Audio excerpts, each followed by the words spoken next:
বোধ পরীক্ষণ নিয়ে আজকে আলোচনা করব। Reading comprehension. একটা বিষয় পড়ে সেই বিষয় সম্পর্কে পড়ুয়ার কতখানি ধারণা হলো তা পরীক্ষাকেই বলা হয় বোধ পরীক্ষণ। শুধুমাত্র শব্দার্থ জানলেই বিষয়টা সম্পর্কে ধারণা স্পষ্ট হয় না, বারবার পড়ে বিষয়টিকে বুঝতে হয়। পঠিত বিষয় সম্বন্ধে কতখানি বোধগম্য হয়েছে ছাত্র বা ছাত্রী, একমাত্র প্রশ্ন উত্তরের মাধ্যমে আমরা সেটা জানতে পারব। প্রশ্নগুলির উত্তর বিষয়ের মধ্যেই বলা থাকে, ছাত্র বা ছাত্রীকে সেখান থেকে উত্তর খুঁজে নিয়ে লিখতে হবে। কিছু জিনিস আমরা মনে রাখবো এক্ষেত্রে। সব বোর্ডেই এই কম্প্রিহেনশনটা আছে যে বিষয়টা দেওয়া হবে প্রদত্ত বিষয় থেকে হুবহু লেখা যাবে না, নিজের মতন করে উত্তরটা সহজ সরল ভাষায় লেখা হবে। কোনো ডাইরেক্ট স্পিচ উদ্ধৃতি চিহ্ন দিয়ে বক্তার বক্তব্যকে লিখে দেওয়া যাবে না। বিষয় যা নেই এমন কিছু লেখা চলবে না। বারবার বিষয়টা মন দিয়ে পড়ে উত্তর লেখাটা সহজ হয়ে যাবে। অবান্তর অপ্রাসঙ্গিক অংশ বর্জন করতে হবে। চিন্তার মধ্যে একটা স্বচ্ছতা, একটা যুক্তিশীলতা ভাব যেন প্রকাশ থাকে। এর ফলে নিজের যে প্রকাশ ক্ষমতা সেটা বাড়বে, চিন্তার মধ্যে স্বচ্ছতা আসবে। যারা বোধ পরীক্ষণ বেশি করে প্র্যাকটিস করবে তাদের প্রকাশ ক্ষমতা, চিন্তার মধ্যে একটা সাবলীলতা থাকবে। তারা ভালো করে বিষয় সম্বন্ধে এবং অন্যান্য বিষয় সম্বন্ধে জ্ঞান লাভ করবে, মনোযোগ ক্ষমতাও বৃদ্ধিপ্রাপ্ত হবে। এবার একটা বোধ পরীক্ষণের প্যাসেজ বলছি। পাগলা গণেশের বয়স 200 বছর। তার 50 বছর বয়সে, অর্থাৎ আজ থেকে 150 বছর আগে, মৃত্যুঞ্জয় টনিক আবিষ্কার হয়। গণেশও আর সকলের মতো টনিকটা খেয়েছিল, ফলে তার মৃত্যু বন্ধ হয়ে গেল।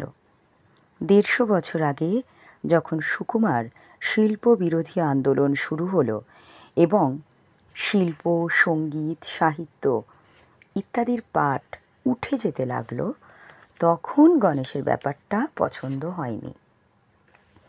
তাছাড়া বিজ্ঞানের বাড়াবাড়িও একটা সীমা থাকা দরকার বলে তার মনে হলো। গণেশ অনেক চেষ্টা করে যখন দেখল কালের চাকার গতি উল্টো দিকে ফেরানো যাবে না, তখন সে সভ্য সমাজ থেকে দূরে থাকার জন্য হিমালয়ের একটা গিরিগুহায় আশ্রয় নিল। তা বলে হিমালয় যে খুব নির্জন জায়গা তা নয়। এভারেস্ট চূড়া চেয়েছে অবজারভেটরি হয়েছে।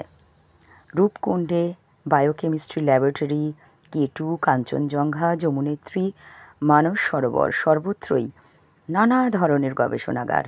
সমুদ্রের তলাতেও চলছে নানা রকম পরীক্ষা নিরীক্ষা।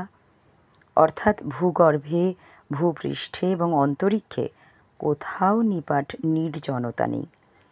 পৃথিবীর জনসংখ্যা যে খুব বেশি তা নয়, কিন্তু তারা সমস্ত পৃথিবীতে এমনভাবে ছড়িয়ে ছিটিয়ে আছে যে নির্জনতা খুঁজে পাওয়া খুব কঠিন কাজ। এই যে আমি বললাম, এটা তোমরা শুনবে, শুনে কিছু প্রশ্ন বলবো, সেটা লিখবে।